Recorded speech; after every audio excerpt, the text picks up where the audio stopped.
بسم الله والحمد لله والصلاة والسلام على رسول الله وعلى آله وأصحابه أجمعين.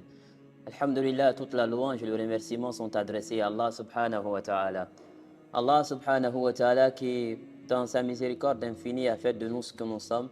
هل أتى على الإنسان حين من الدهر لم يكن شيئا مذكورا.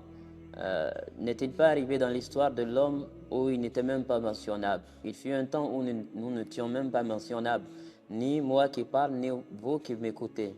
Donc il fut un temps où on ne savait même pas qu'on serait dans ce monde. Et il viendra un temps où personne d'entre nous ne sera ici dans ce monde. Et c'est la certitude la plus immuable et la plus incontestable que nous avons. Savoir que nous sommes dans ce monde-là et nous ne sommes pas éternels. Nous sommes dans ce monde probablement pour une mission et quand le moment viendra, chacun d'entre nous quittera ce monde-là, bon gré, mal gré. Et donc, pour nous en tant que croyants, qui croyons que nous avons un Seigneur qui a fait de nous ce que nous sommes et qui nous a dotés de toutes les bénédictions, de toutes les grâces que nous avons, il est important pour nous de toujours comprendre la nécessité que nous devons être dans une dynamique de nous préparer pour l'au-delà. Toujours nous préparer pour l'au-delà. Et c'est pour cela, Inch'Allah, dans ce deuxième épisode, nous allons nous entretenir sur ça, sur le fait d'adopter cette mentalité, de savoir que nous sommes de passage dans ce monde et que nous devons toujours être dans la dynamique, dans la logique de nous préparer à rencontrer notre Seigneur, subhanahu wa ta'ala. Et quand nous serons dans cette dynamique-là, on sera toujours rempli d'un certain amour, d'une certaine volonté de rencontrer notre Seigneur, une certaine satisfaction de le rencontrer. Et c'est pour cela que Rasulullah alayhi salatu salam nous disait Man ahabba liqa Allah, ahabba Allah liqa'ahu. Celui qui aime rencontrer son Seigneur Allah aimera le rencontrer. Donc toujours se dire qu'à n'importe quel moment, on peut rencontrer notre Seigneur, quelle que soit la situation. Il y a des personnes qui se sont levées le matin et qui ne savaient pas que ça serait peut-être leur dernière journée, mais Allah Ta'ala en a voulu ainsi. Il y a des personnes qui se couchent et qui ne se réveillent plus jamais. Il y a des personnes qui en marchant tombent, il y a des personnes qui en mangeant tombent, etc. Donc, quelle que soit la situation, nous n'avons aucune garantie qu'on aura demain. Et donc, de toujours se dire qu'à n'importe quel moment, notre Seigneur Allah Tabaraka wa Ta'ala peut nous rappeler à lui. Et donc, toujours être dans la logique de nous préparer pour sa rencontre. C'est l'une des leçons que le mois de Ramadan nous apporte, de comprendre la nécessité, l'urgence de nous préparer pour rencontrer notre Seigneur et de comprendre aussi le caractère éphémère de ce monde. Qu'est-ce que c'est que ce monde? De savoir aussi la posture que nous devons adopter dans ce monde, savoir que nous sommes des itinérants. Nous sommes de passage dans ce monde. Et ça, c'est d'une importance capitale. Rasulullah sallallahu alayhi wa sallam, il donnait cette exhortation à l'un de ses compagnons, Abdullah ibn Umar. Il lui disait Kun fi dunya ka'annaka gharibun aw abiru sabil. Sois dans ce monde-là comme un étranger ou un itinérant, un voyageur. Et quand tu es le matin, n'attends pas le soir. Et quand tu es au soir, n'attends pas le matin. Prends ta maladie, prends ta santé pour ta maladie et prends ta vie pour ta mort. Subhanallah. Et donc, toujours se dire que nous sommes juste de passage dans ce monde et que rien ne nous appartient. Rien ne nous appartient. Les gens sont dans un sommeil profond et ils ne se réveillent que lorsque le moment est arrivé, lorsque la mort est arrivée, qu'Allah nous donne la bonne compréhension. Et donc se dire toujours que nous sommes de passage et que rien ne nous appartient dans ce monde. Et comparer toujours la petitesse, l'étroitesse de ce monde par rapport au fait que l'au-delà est plus vaste que ce monde-là. L'au-delà est plus méritant que ce monde-là. L'au-delà, la vie qui nous attend après cette vie-là, mérite qu'on déploie plus d'efforts, plus de sacrifices pour nous préparer à elle, plus que ce monde-là. Après ce monde, nous n'avons pas demandé expressement à être dans des situations où à être nous sommes, mais Allah Ta'ala nous donne la possibilité de la latitude de préparer là où nous partons. Et ça, c'est très important de savoir qu'en réalité, il faut toujours être dans une logique de minimiser ce monde, de minimiser ce monde. Et quand nous minimisons ce monde-là, tout ce que nous arrivons à réaliser ne va pas nous dévier de l'essentiel. Et tout ce que nous perdons dans ce monde ne va pas nous faire perdre la foi. Parce qu'en réalité, ce monde n'a de valeur que la valeur qu'Allah lui a donnée. Allah tabaraka wa ta'ala est celui qui a fait ce monde-là. Et il nous a dit dans le Coran que ce monde est un monde éphémère. Il nous a dit que ce monde est un monde de passage. Il nous a dit également que ce monde est un monde d'épreuve. Donc nous ne pourrons pas transformer les attributs de ce monde, ce n'est pas possible. On ne peut pas faire de ce monde-là je veux dire une demeure éternelle. La baqa'a ala ma kutiba alayhi al-fana, wa la fana'a ala ma kutiba alayhi al-baqa. Il n'y a pas de possibilité de transformer ce qui a été à la base décidé, que ce soit éternel, yani que ce soit éphémère. Nous, on ne peut pas faire de ce monde un monde éternel. Ce n'est pas possible. Et tout porte à croire autour de nous, les événements, les occasions, tout porte à croire que rien ne peut subsister, rien ne peut perdurer dans ce monde. Et sa gloire, et sa notoriété, et son élévation.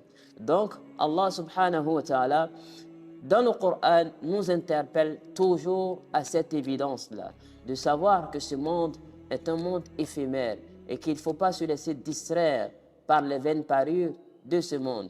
Et que la course aux richesses, la course, n'est-ce pas, à la notoriété, à la renommée, au gain, ne nous détourne pas de notre essentiel, ne nous détourne pas de l'au-delà. Et ça, c'est un message qu'Allah nous apporte et c'est un message que Rasulullah alayhi salatu wassalam nous renvoie. Et il dit, ce monde comparé à l'au-delà, c'est comme celui qui met son doigt, qui plonge son doigt dans l'océan et qui l'enlève. Hein, tout ce que tu as, ce qui a mouillé, la part qui a mouillé ton doigt là, est la part de ce monde-là. Et tout ce qui reste, l'immensité de l'océan qui reste, et l'immensité des bontés et des grâces qui restent, n'est-ce pas, pour nous dans l'au-delà. Allah innal khayra kullahu bihadafirihi fil jannah. Sachez que tout le bien au sens propre du terme, tous les plaisirs au sens propre du terme se trouvent où? Se trouvent dans l'au-delà, se trouvent dans le paradis. Et donc, c'est pour cela qu'Allah tabaraka wa ta'ala, il nous incite à donner tout pour pouvoir préparer ce jour-là.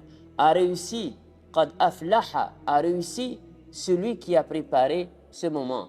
Qad aflaha al-mu'minun. Les croyants ont réussi. Pourquoi? Parce qu'ils ont compris que ce monde viendra un jour à terme et tout finira. Et ils ont tout donné pour que l'au-delà réussisse et ça marche pour eux. Qu'Allah nous donne la bonne compréhension. Et donc toujours animé par ce désir-là de préparer l'au-delà, c'est quelque chose qui est d'une importance capitale pour nous. Tout ce que nous faisons, tout ce que nous exprimons en parole, tout ce que nous exprimons en acte, tout ça doit converger à la nécessité pour nous de construire l'au-delà. Et Allah nous disait subhanahu wa ta'ala وَلَلْآخِرَةُ خَيْرٌ لَكَ مِنَ الْأُولَى وَلَلْآخِرَةُ خَيْرٌ لَكَ مِنَ الْأُولَى. Et sache que l'au-delà est bien meilleur pour toi que ce monde éphémère. Et donc, pour nous, en tant que croyants, il est important de toujours intégrer le statut éphémère de ce monde. Et ensuite, d'intégrer aussi que nous sommes de passage dans ce monde-là. Et savoir que quelle que soit la longueur de la nuit, le jour va naître. Quelle que soit la longueur de la nuit, le jour va naître. Et c'est pour cela que Rasulullah alayhi wa sallam, quand on lui a demandé pardon, Man akiyasun nas wa ahzamun nas, qui donc est l'homme le plus intelligent, le plus perspicace. Qui est-ce qui est donc l'homme le plus intelligent? Il dit, c'est celui-là, أكثرهم ذكرا للموت وأكثرهم استعدادا للموت قبل نزول الموت. C'est celui-là qui se prépare, qui se rappelle fréquemment qu'il est de passage, qu'il est éphémère, et que tôt ou tard, la mort viendra le visiter, et donc se prépare conséquemment pour son au-delà. أولئك هم الأكياس. Voilà donc les gens les plus intelligents. ذهبوا بشرف الدنيا وكرامة الآخرة. Ils ont apporté avec eux toute la noblesse de ce monde-là. Ils ont apporté avec eux toute la richesse de ce monde. Et donc, chacun d'entre nous doit pouvoir comprendre cela. Et ça va nous aider à améliorer nos interactions, entre nous et nos semblables. Ça va nous aider, n'est-ce pas, à faire beaucoup d'efforts à pouvoir respecter les limites sacrées d'Allah tabaraka wa ta'ala et à ne pas tomber dans des écarts. Et lorsqu'on tombe dans des écarts également, à nous repentir, à revenir à Allah tabaraka wa ta'ala. Et donc, il est important pour nous de toujours nous préparer, de toujours investir pour l'au-delà. Comme nous investissons pour ce monde-là, il est important pour nous d'investir pour l'au-delà. Sauf que les choses que nous sommes profitables dans ce monde, l'or et l'argent, le matériel ici, ne seront d'aucun profit yawm al-qiyamah. Et Allah dit subhanahu wa ta'ala, et même si l'individu apportait une montagne en or, ma tuqabbila minhu, ça ne lui sera pas accepté. Et la seule devise qui est acceptée yawm al-qiyamah, le jour de la rencontre avec notre Seigneur, c'est bien sûr les hasanat, les bonnes actions que nous avons pu commettre, que nous avons pu faire dans ce monde-là. C'est ça qui va nous profiter dans l'au-delà. Hein? Les efforts que nous avons faits à nous abstenir durant le jeûne, à observer le jeûne pour Allah tabaraka wa ta'ala, à passer des moments dans les actes cultuels, à lire le Coran, à faire le zikr, à partager le peu que nous avons avec nos semblables, c'est ce qui nous sera, n'est-ce pas, de grande nécessité yawm al-qiyamah. Et Allah, toute sa promesse est liée aux bonnes intentions et aux bonnes actions que nous posons dans ce monde. Man ja'a bil hasana, celui qui viendra avec une bonne action, celui qui viendra rencontrer son Seigneur avec une bonne action, il aura bien meilleur que ça. Il aura bien meilleur que cette action-là. Et donc, s'évertuer à multiplier les bonnes actions, s'engager dans les actions qui plaisent à Allah tabaraka wa ta'ala et qui vont nous élever dans l'au-delà.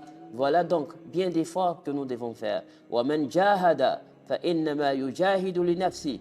Et toute personne qui fait des efforts, qui fait des sacrifices, il ne le fait que pour lui-même, pour son propre salut. Ya ayyuhal insan, innaka kadihun ila rabbika kadhan famulaqi. Oh toi être humain, toi qui t'efforces à faire des actions qui plaisent à ton Seigneur, certainement tu le rencontreras un jour. Et donc avant cette rencontre-là, il faut qu'on soit du nombre de ceux qui se préparent, avant de rencontrer notre Seigneur subhanahu wa ta'ala. Et comme le disait Sayyiduna Ali karramallahu wajha, il disait, ce monde a ses enfants comme l'au-delà a ses enfants. Ce monde a ses disciples comme l'au-delà a ses disciples.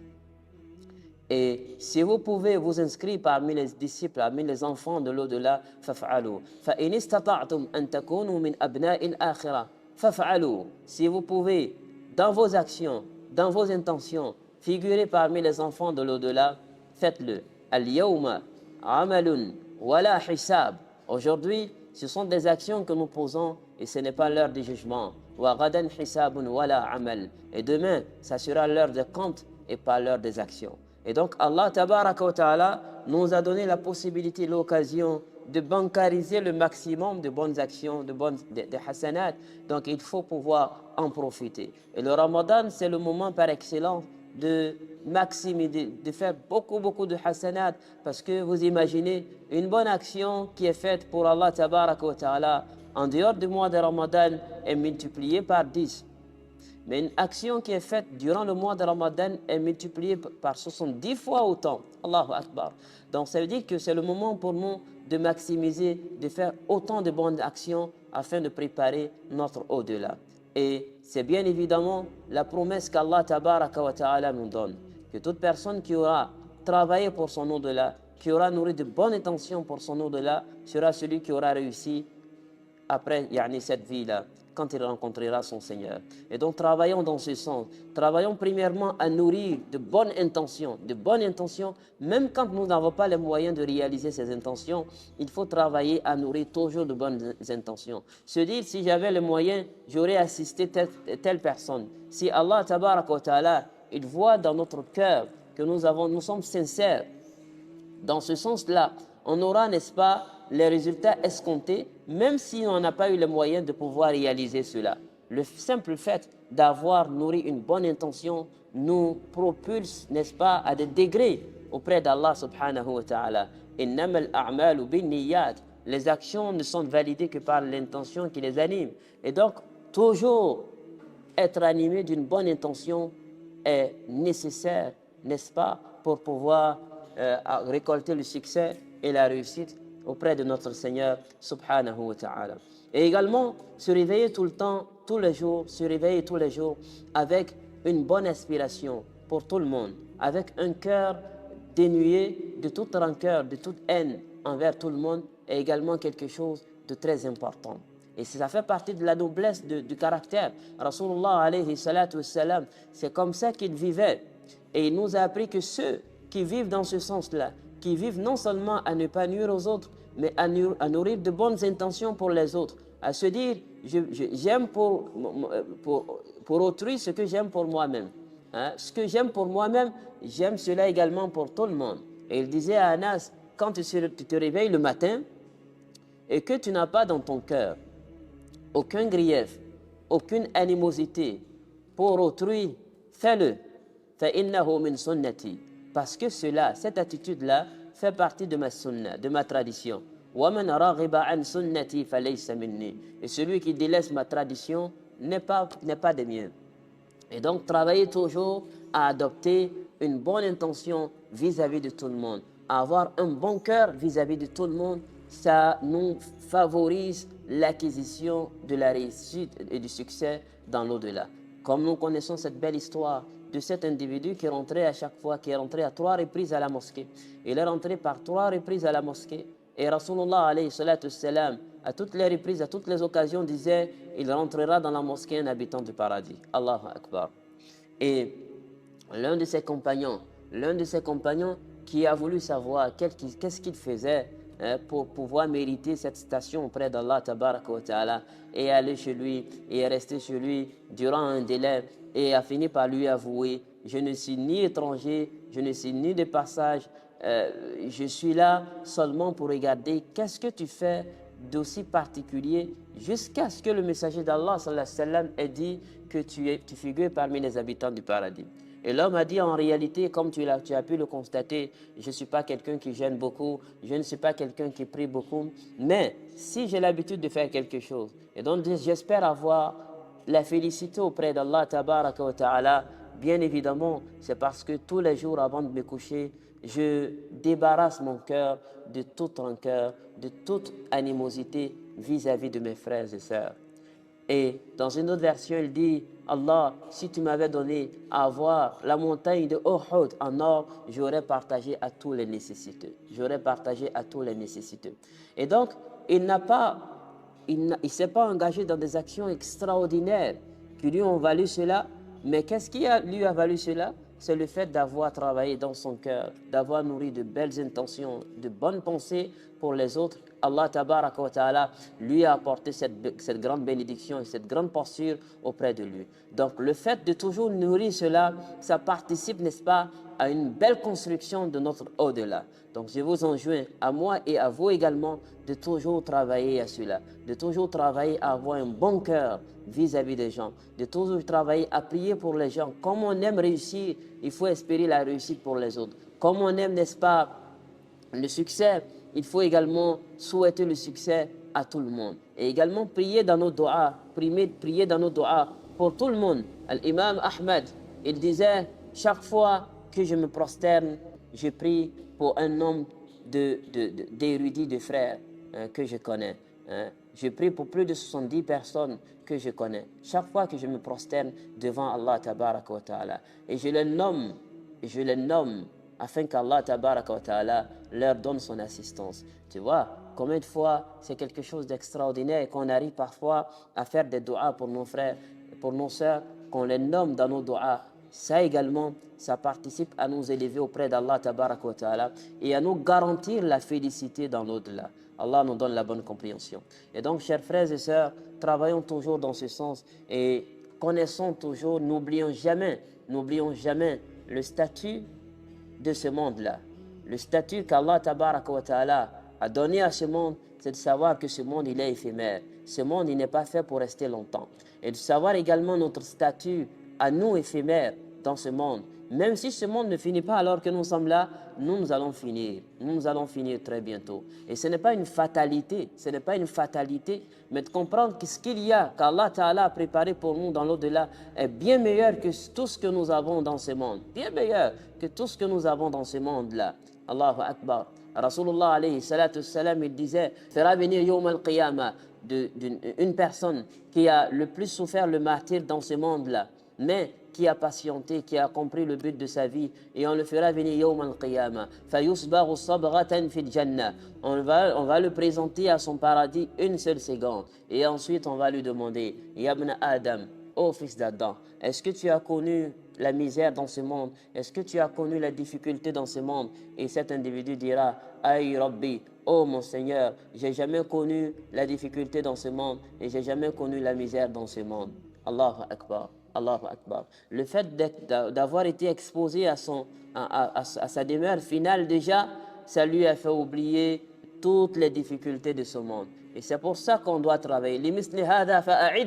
Et c'est pour cela qu'on doit travailler. C'est pour cela qu'on doit travailler. Et Allah Tabaraka wa Ta'ala, il nous a dit dans le Coran, wasari'u, wasari'u. Et empressez-vous à travailler pour un au-delà, pour un paradis aussi vaste que le ciel et la terre. Dans un verset, il dit wasari'u, et dans un autre verset, il dit wasabiqu. Sabiqu, rivaliser à avoir les meilleures places dans l'au-delà. Face à Allah Tabaraka wa Ta'ala, que nous soyons de bons musulmans, pieux, sincères et exemplaires, que nous donne la bonne compréhension de cette vie et qui nous aide à développer une bonne lecture des événements qui nous entourent et qui nous utilise pour la bonne cause, qu'il fasse de nous une ouverture pour le bien, une fermeture pour tout mal, et qu'il fasse de nous également une source de bénédiction pour nous, pour nos familles et pour l'ensemble de nos communautés. Amin, amin, ya Rabbal Alamin. Et qu'il fasse également de ces ramadans une cause d'élévation vis-à-vis de lui, que nous donne de pouvoir maximiser nos bonnes actions et également de renforcer notre intimité avec lui, subhanahu wa ta'ala. Wa aquli qawli hada, astaghfirullah li wa lakum, rabbana taqabbal minna innaka anta as-sami'ul alim, wa tub alayna innaka anta at-tawwabur rahim, wa la hawla wa la quwwata illa billah, walhamdulillahi rabbil alamin. Wassalamu alaykum wa rahmatullahi wa barakatuh.